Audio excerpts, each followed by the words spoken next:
E aí galera, hoje vamos falar do RPR11, que divulgou recentemente mais um relatório gerencial. Teve uma queda aí interessante de 10%. Será que isso é uma oportunidade ou será que é um aviso para a gente deixar quieto, cair fora? Então eu vou comentar tudo nesse vídeo aqui. Se esse conteúdo te ajudar de alguma forma, fizer sentido para você, não se esquece de me ajudar também, deixando um like, se inscrevendo aqui no canal, ativando as notificações e se você também quiser, pode deixar um comentário aqui pra gente. Pessoal, vamos aqui então para a tela, Funds Explorer aqui. Hoje ele está custando na casa aí dos R$ 82, né? Como eu falei, ele teve essa queda aqui, né? Ele tropeçou e caiu bastante, né? Inclusive, se a gente pegar aqui um período um pouquinho maior, né? Foi uma queda que demorou um tempinho para acontecer, não foi de um dia para o outro, mas ó, do dia 31 de outubro para o dia 7 de novembro, a gente teve cerca de 10% de queda, tá? Claro que ele já voltou a se recuperar um pouquinho aqui, né? Subiu 2,5%, mas de qualquer forma o pessoal ficou assustado, até porque o PVP dele caiu para 0,8, então muita gente quer saber o que está acontecendo. E por conta disso, né, a gente está aqui para fazer esse vídeo e também por conta do relatório, né, que ele divulgou recentemente. Hoje é dia 9, ele divulgou esse relatório aí no dia, deixa eu ver aqui para vocês, no dia 6, tá? Então fazem 3 dias aí que ele divulgou. Galera, antes de ir para o relatório, quero comentar uma coisa interessante sobre o RPR, né? Talvez você não saiba, você não conheça. Esse fundo aqui, pessoal, ele já foi, e ainda é, né? Mas já foi mais um fundo que pagou absurdamente dividendos, né? Ele ainda paga bem, ó, cerca de 18%, mesmo tendo essa queda aí e tudo mais, mas ele já pagou muito, muito mais que isso. Então, se eu não me engano, em 2021 ou 2022 foi o fundo que mais pagou, tá? Então, isso atraiu a atenção de muita gente, mas o pessoal se esqueceu de olhar o risco dele, né? Ele tava na casa aí, olha só, chegou a casa aí dos, deixa eu pegar um período maior aí 120, 130, até quase R$ 140, né? Num período aí de 2021. Depois foi caindo de lá para cá, né? Claro. Mas eu sempre falava, é um fundo interessante, paga bastante, mas ele tem um risco, né? E a gente viu isso ao longo do tempo, ele caindo, né? Perdendo na cotação. Mas beleza, vamos para o relatório aqui, só para você se situar, saber, né? Que fundo que é esse que eu estou falando, se você não conhece. Relatório aqui do mês de setembro, vamos ver o que tem de informação interessante. Lembrando que ele é um fundo com foco na compra de CRIs, tá? Então ele é um fundo de papel, ele cobra aí 0,25% ao ano de taxa de administração, 0,95% de taxa de gestão e 20% do que exceder IPCA mais 7%. Então ele é um fundo que busca, né, um fundo aí high yield, que busca entregar bastante resultado. Afinal, a gente vê uma taxa de performance, né, mais agressiva, não é aquele negócio, 100% CDI. Não, é IPCA mais 7%. Então ele já mostra que ele vai, né, que ele pretende entregar um bom resultado. Mas claro que isso tem também o risco envolvido, tá? Galera, aqui eu já dei uma olhada geral, não vou me preocupar muito, porque senão a gente vai enrolar muito nesse vídeo. Tanto aqui considerações do gestor, quanto considerações macroeconômicas, tá? Então, se você quiser dar uma olhada melhor, baixa o relatório e dá uma lida por inteiro. O valor de mercado dele, aproximadamente hoje, né, na casa aí dos... ele, por conta dessa queda, ele caiu um pouco, né? Tá na casa de 1 bilhão, mas o patrimônio é 1,2 bilhão, tá? Cotação dele aqui no momento do fechamento foi R$ 93, mas agora a gente viu essa queda aí de R$ 10. Então, muita gente se assustou e vamos ver o que aconteceu. O último provento pago por ele aí foi de R$ 1,18, né? R$ 1,18 no último mês aí. Inclusive vai ser pago, né? Na verdade, vai ser pago dia 16 agora, 16 de novembro, R$ 1,18. Inclusive para você fazer uma bola de neve com ele, caso você queira. Deixa eu pegar aqui, ó, o RPR11. Você precisa investir aí cerca de R$ 5.700, né? R$ 5.800 mais ou menos.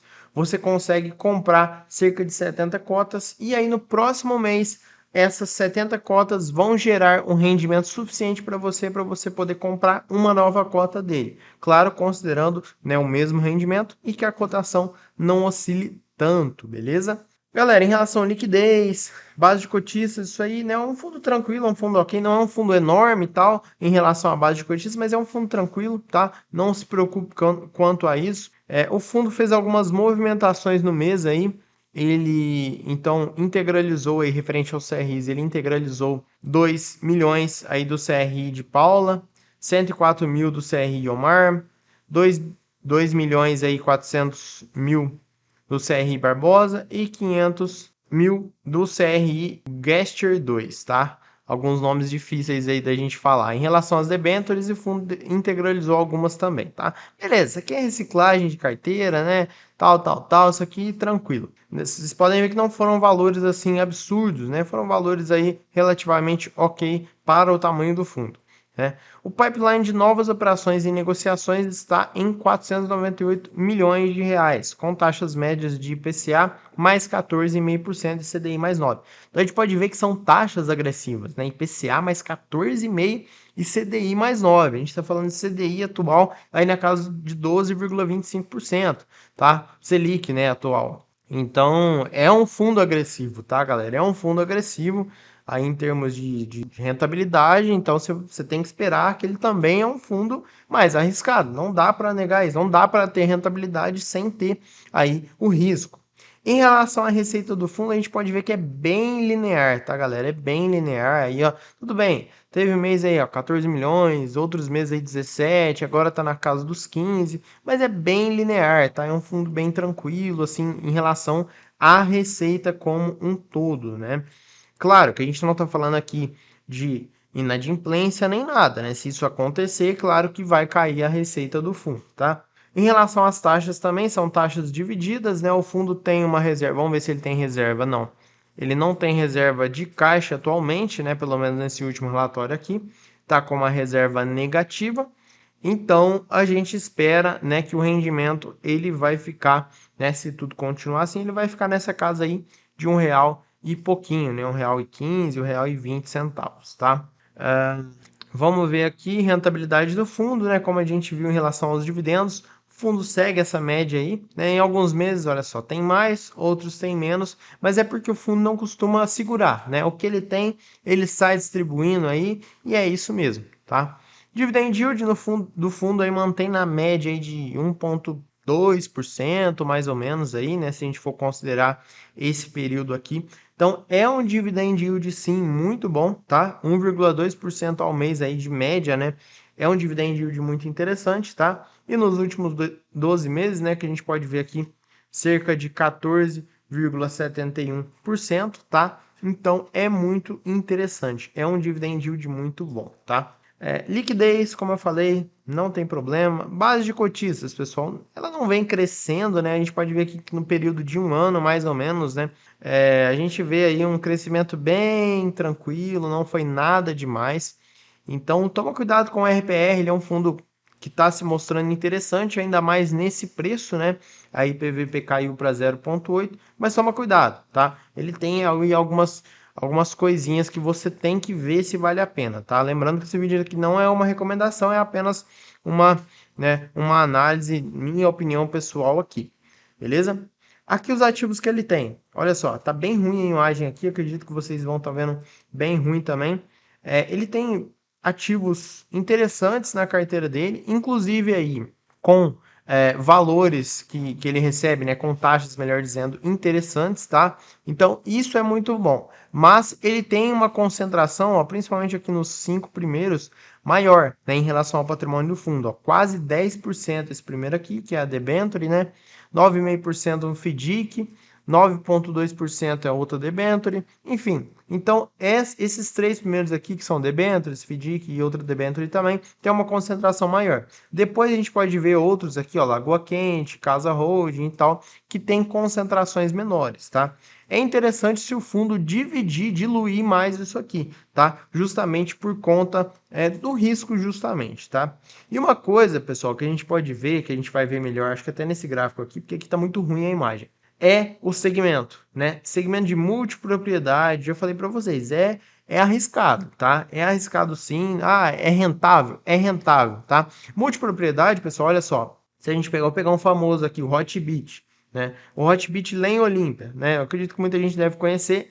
é multipropriedade, tá? O que que é? É um parque de diversão e tal, né? E o fundo, normalmente ele tem uma rentabilidade boa porque o parque já está estabelecido, o pessoal vai lá, gasta, e geralmente quem vai nesses lugares acaba gastando mais, a pessoa tá ali para, né, para se divertir, então ela não vai ficar fazendo muita conta. É basicamente assim que funciona. Então, normalmente, o fundo ganha bastante. Mas se acontecer alguma coisa, como aconteceu aí, infelizmente, com a pandemia, ou qualquer outra coisa, né, que venha a atrapalhar o movimento, tô dando um exemplo aqui do Hotbit, tá? Acaba atrapalhando. Então, o risco é maior por isso, tá? O risco é maior por isso, mas o retorno também é interessante. Então, multipropriedade, loteamento, residencial horizontal, vertical, corporativo, home equity, são os segmentos que ele tem. Por classe, única é a maior parte, sênior 19%, mezanino e subordinada menor aqui. Em relação à distribuição, ele é um fundo que tem uma distribuição muito boa, tá? Ele tem aqui uma concentração maior aqui em São Paulo, tem um pouco também aqui no Goiás, né? Aqui na Bahia também, mas de maneira geral é um fundo que tem uma distribuição bem interessante, tá? Isso aí a gente não se preocupa tanto. Alocação por indexador. Aqui eu até trouxe a taxa de juros futura aí para janeiro de 2025. A gente sabe que a Selic está caindo, está com uma tendência de queda. Acredito que vai cair mais um pouquinho, né? Hoje a gente está vendo ela em 12,25%. Acredito que vai cair mais um pouco e a gente pode ver aqui que a previsão para janeiro de 2025 é 10,75, tá? Então vai ter mais uma quedazinha aí, provavelmente. E por conta disso, né, não só a Selic, mas também IPCA e GPM acabou caindo, isso impacta o rendimento, né? Isso impacta aqui o RPR diretamente. Então, mesmo a gente vendo o fundo pagando bastante, a gente provavelmente pode esperar talvez uma pequena queda aí nos proventos, né? E o mercado ele já se antecipa, você sabe disso, né? O mercado já sabendo que pode ter essa queda, né? Mesmo que agora não tenha tido ainda uma queda tão expressiva, ele já se antecipa, ele joga ali o preço um pouco mais para baixo para justificar o risco do RPR, tá? E a gente pode ver, né, que o patrimônio dele praticamente todo é protegido contra deflação, tá? Então tem 99,5% com proteção e 0,5% sem proteção, tá? É isso, né? Mas de qualquer forma, pessoal, né, deflação e tudo mais, o fundo acaba sofrendo, mesmo que tenha proteção. Em relação ao andamento das obras, é isso, né? Boa parte delas aí, a média está em 78% concluídas. Performance minha. Bom, aqui de resto, pessoal, é detalhamento dos ativos e tudo mais. Vocês podem ver que são ativos muito bons, né? São ativos interessantes, mas que o segmento que é multipropriedade, ele é mais arriscado, tá? Isso aí é normal, né? Você tem que conviver com isso, é uma característica do fundo, beleza? E antes da gente finalizar o vídeo, vamos tentar, né, calcular o preço justo dele aqui, vamos ver se vai bater a conta, né, mais ou menos aqui pelo menos. Lembrando que esse vídeo aqui não é uma recomendação, apenas estou fazendo uma fórmula especulativa. Então, coloquei aqui o RPR11, lembrando, se você quiser essa planilha, vai estar aparecendo aqui em algum lugar da tela ou na descrição desse vídeo. É uma planilha para você acompanhar seus investimentos, suas finanças, e também tem vários aplicativos que te auxiliam na sua jornada como investidor. Rendimento anual dele nos últimos 12 meses foi de R$ 14,83. Como ele mantém uma média aí, né, de distribuição, a gente vai considerar isso aqui. Se ele tivesse caindo, a gente teria que jogar um pouco para baixo também. Pessoal, em relação ao yield dele, né, 18% aqui, a gente está considerando a cotação atual, com essa queda. Eu acredito que 18% é muito, mesmo para um fundo como o RPR, né? Então eu vou colocar aqui 15%, vamos ver o que vai virar. Ó, mesmo assim, então, de fato, ele é um fundo que a gente vai ter que pôr mais nele sim, aqui, ó. 15% ainda está dando um preço justo de R$ 98,00, né? Que seria aí ao que ele estava há um tempo atrás. Vamos ver 18%, que é o que ele está agora.